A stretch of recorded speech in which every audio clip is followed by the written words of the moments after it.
Forza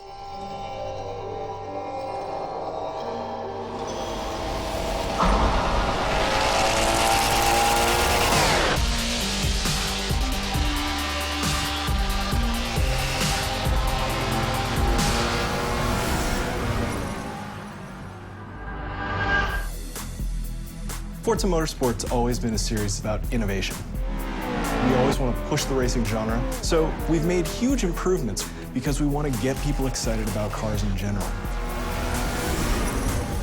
The Alps is the ultimate driving road because it's set in a beautiful location, and the ribbon has been hand-tuned over months of testing to make sure that it's just the right balance of speed, challenge, fun, in a wide variety of cars for a wide variety of players. Because we're a virtual game, nobody's going to get hurt. Since we're not concerned about driver safety, we can go to these epic places like the Bernese Alps and build basically the world's best driving roads, and we have total creative freedom. We actually looked at 15, 30 different locales, and the Alps is just the most epic.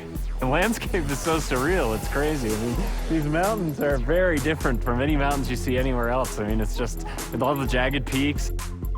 We are on part one of a trip that will take us through Switzerland and Italy as the guys from Turn 10 gather source material and basically inspired by the entire trip. What we're gonna do is find the most amazing areas we possibly can and photograph them to no end.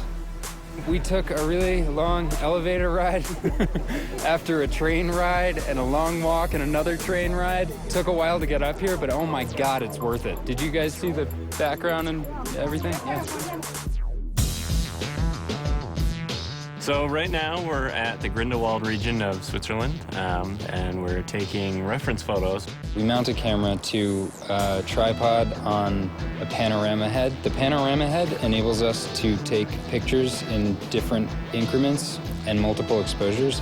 We stitch them all together, and then we get an HDR. An HDR is high dynamic range image. Each frame that we do at a multiple exposure. So when you stitch it all together later, you can slide through all the different exposures. So you can go from a very dark scene with a little pinpoint where the sun is, all the way up to a very exposed image. And that way it gives us the full range to play with when we go to make our sky domes later. We have a pretty long production cycle, so it'll probably be about a year of full production once we get home.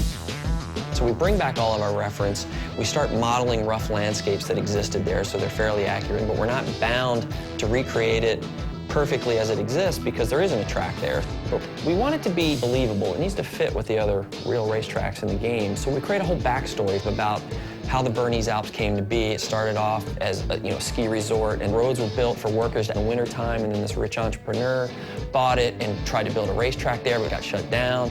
So by creating this rich backstory, everything is there for a reason. It's believable. Fictional tracks are a chance for us to really showcase some of the graphical tech that we have in our game.